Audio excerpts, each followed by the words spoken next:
Hello everyone, आज के इस वीडियो में हम लोग करने वाले हैं हमारे इंग्लिश के पेपर का question number 4A which is writing skill. यहाँ पे हम लोगों को 3 क्वेश्चंस दिए जाते हैं एग्जाम में, तीनों ऑप्शन में आते हैं। पहला विच इज़ वर्चुअल मैसेज, जो मैंने स्क्रीन पे लिखा हुआ है। दूसरा स्टेटमेंट ऑफ पर्पस और तीसरा आता है ग्रुप डिस्कशन।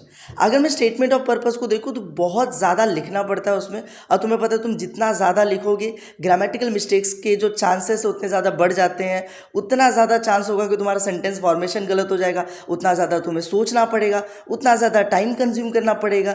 तो इसीलिए इट इज़ नॉट रिकमेंडेड कि हम एग्जाम में स्टेटमेंट ऑफ पर्पस को अटेम्प्ट करने जाएं। ऐसे ही ग्रुप डिस्कशन में भी थोड़ा बहुत तो तुम्हें दिमाग लगाना ही पड़ेगा, और बहुत ही करेक्ट सेंटेंसेस लिखने पड़ते हैं जब तुम ग्रुप डिस्कशन करने जाते हो। तो सबसे आसान और सबसे सिंपल टॉपिक जो हमारे लिए है वो है वर्चुअल मैसेज, जो मैं तुम लोगों को अभी सिखाऊंगा। ये 2024 में आया हुआ क्वेश्चन है वर्चुअल मैसेज से। क्वेश्चन बाद में पढ़ते, पहले देखते हैं कि एक वर्चुअल मैसेज लिखने का फॉर्मेट क्या होता है। तो यहाँ पर देखो, suppose this is your book मान लो, तुम्हारा पेपर मान लो, जहाँ पे तुम आंसर लिखने वाले हो। तो तुम्हें करना क्या है, सिंपली मालूम है, सबसे पहले तुम लिखोगे यहाँ पे डेट और टाइम।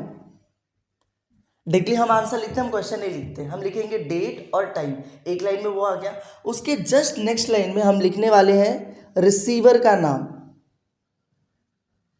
रिसीवर कौन होता है? जिस इंसान के लिए हमने एक वर्चुअल मैसेज लिखने वाले हैं। और उसके बाद एक भी लाइन का स्पेस नहीं देना है, यहाँ पर भी नहीं देना था, यहाँ पर भी नहीं देना। हम डायरेक्टली हमारा मैसेज लिखना स्टार्ट करेंगे।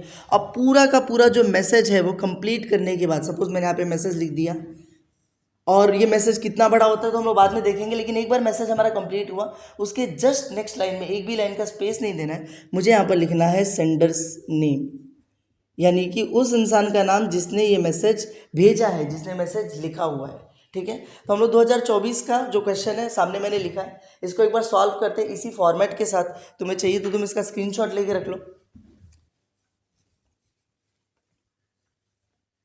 चलो, तो वापस से एक बार तुम्हारा पेज हम ड्रॉ कर लेते हैं और लिखना स्टार्ट करते हैं।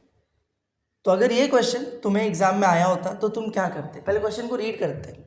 Manisha, a graduate girl, Mrs her college बस। मनीषा एक ग्रेजुएट गर्ल है जिसका ग्रेजुएशन हो चुका है, लेकिन उसकी कॉलेज की बस मिस हो गई। Her father has gone for his regular morning walk. उसके जो पापा है वो अपने मॉर्निंग वॉक के लिए गए हुए हैं। She needs his bike to appear for her entrance test. अब मनीषा का एंट्रेंस टेस्ट है, मतलब एग्ज़ाम होने वाला है, लेकिन अब बस तो छूट गई, तो अब कहीं ना कहीं तो कुछ ना कुछ तो करना पड़ेगा ना।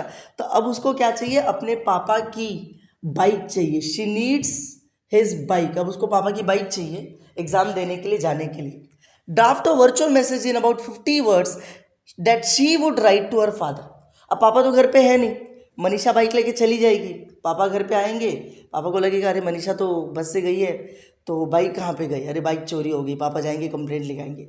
तो मनीषा को पापा को बताना तो पड़ेगा ना कि पापा मैं बाइक लेकर जा रही हूँ। तो उसके लिए अब मनीषा एक वर्चुअल मैसेज लिखेगी, एक मैसेज छोड़ कर जाएगी कि जो पापा मैं ये जो आपकी बाइक है ये लेकर जा रही हूँ क्योंकि मेरी कॉलेजेस मिस हो रही है। तुम बस इतना ध्यान रखना, वर्चुअल मैसेज के अंदर कोई भी एक्स्ट्रा पॉइंट अपने आप से ऐड नहीं किया जाता है। हम सिर्फ उसी बात को लिखते हैं, उन्हीं बातों को लिखते हैं जो हमें ऑलरेडी क्वेश्चन में दिया गया है। ठीक है, तो स्टार्ट करते हैं एक बार।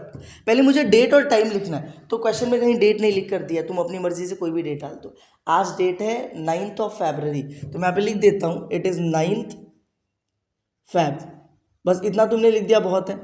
टाइम डालना है, अगेन क्वेश्चन में टाइम नहीं दिया है, तुम अपने हिसाब से कुछ भी डाल सकते हो, पर थोड़ा सा लॉजिकल रखना, क्योंकि ये देखो एंट्रेंस टेस्ट है, उसका एग्ज़ाम होने वाला है। मैं रात के 10 बजे का टाइम नहीं डाल सकता, क्योंकि रात के 10 बजे किसका एग्ज़ाम होता है। तो मैं यहाँ पर लिख देता हूँ सुबह, मान लो अभी बज रहे हैं 8।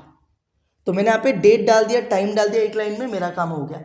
मैं नेक्स्ट लाइन में आऊँगा और मैं लिखूँगा रिसीवर का नाम। सॉरी, रिसीवर का नाम मतलब जिसके लिए मैं ये मैसेज लिख रहा हूँ। किसके लिए लिखा जा रहा है मैसेज? उसके फादर के लिए। अब फादर का नाम तो हमें पता ही नहीं है, तो हम यहाँ पे सिर्फ क्या लिख देंगे? डैड। क्योंकि वो अपने पापा को क्या बोल, पापा को फादर बोल के थोड़ी बुलाएगी। या तो लोग नाम लेते हैं, या तो लोग सामने वाले को कुछ ना कुछ बोल के बुलाते हैं। पापा का नाम तो नहीं लेगी, फादर भी नहीं बोलेगी, क्या बोलेगी? डैड। तो हमने क्या लिख दिया? रिसीवर का नाम डैड। अब हम लोग नेक्स्ट लाइन से हमारा मैसेज लिखना स्टार्ट करते हैं। तो मैसेज में वो क्या बोलेगी?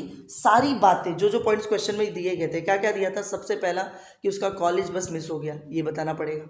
दूसरा कि कॉलेज बस मिस हो गया और उसका एंट्रेंस एग्ज़ाम है आज, ये बताना पड़ेगा। तीसरा, अगर एंट्रेंस एग्ज़ाम देना है, टाइम पे पहुंचना है, तो पापा की बाइक लेकर जानी पड़ेगी। ये सारी बातें हम लोग यहाँ पर बताएंगे। तो सबसे पहले वो अपने पापा से बात कर रही है, तो थोड़ा हाय हेलो कर लेते हैं। हम लोग लिखते हैं hope you are doing well. मतलब मनीषा अपने पापा को बोल रही है कि मैं उम्मीद करती हूँ कि आप अच्छे होंगे पापा। और फिर उसको बताओ कि आई मिस्ड माई कॉलेज बस, कि मैंने अपनी कॉलेज बस मिस कर दी। अच्छा, कॉलेज बस मिस कर दी, और क्या, आज मेरा एंट्रेंस एग्ज़ाम है। आई हैव एन इम्पॉर्टेंट, आज मेरा एक इम्पॉर्टेंट एंट्रेंस टेस्ट है, entrance test today.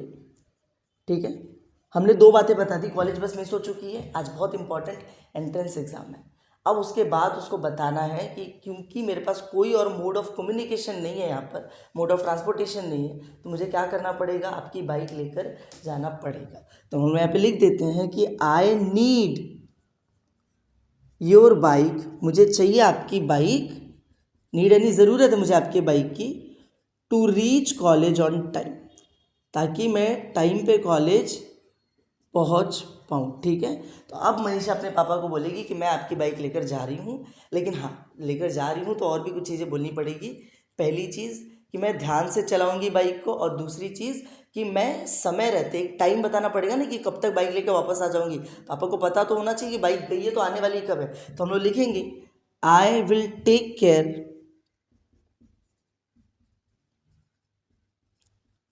While riding bike, कि मैं बाइक राइड करते टाइम अच्छे से टेक केयर करूंगी।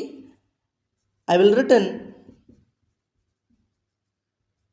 टिल इवनिंग, और मैं कब तक वापस आ जाऊंगी, इवनिंग तक मैं वापस आ जाऊंगी। और बस इतना बहुत हो गया। पापा को जो बातें जाननी थी वो सब कुछ मैंने इसके अंदर कवर कर दिए। अब नेक्स्ट लाइन में आता है सेंडर का नाम। सेंडर कौन है, मनीषा। तो अगली लाइन में किसका नाम आने वाला है, मनीषा का। यहाँ पे मनीषा का नाम लिखा और मेरा वर्चुअल मैसेज खत्म हो गया। समझ में आया तुम लोगों को। तो बस कुछ इंपॉर्टेंट चीज़ें हैं, ये जो फॉर्मेट है ये याद रखना। दूसरी चीज़ कि मैसेज के अंदर बहुत फालतूगिरी मत करना। देखो ऑलरेडी लिख कर दिया है कि इन अबाउट 50 वर्ड्स, 50 वर्ड्स का यूज़ करना है। इसका मतलब ये नहीं कि तुम वर्ड्स को गिनने लगो, लेकिन इतना समझो 50 से थोड़ा कम थोड़ा ज़्यादा चल जाता है, ऑब्वियस सी बात है। लेकिन इसका मतलब ये नहीं कि तुम 100 वर्ड का मैसेज लिख दो, एक पेज भर दो, 150 वर्ड का लिख दो। समझ में आया तुम लोगों को। जो जो बातें उसमें दी गई है, जो जो पॉइंट्स उसमें दिए गए, वो सारे इसमें कवर होने चाहिए। बस इतना तुम लोग ध्यान रखना। और बस ये टॉपिक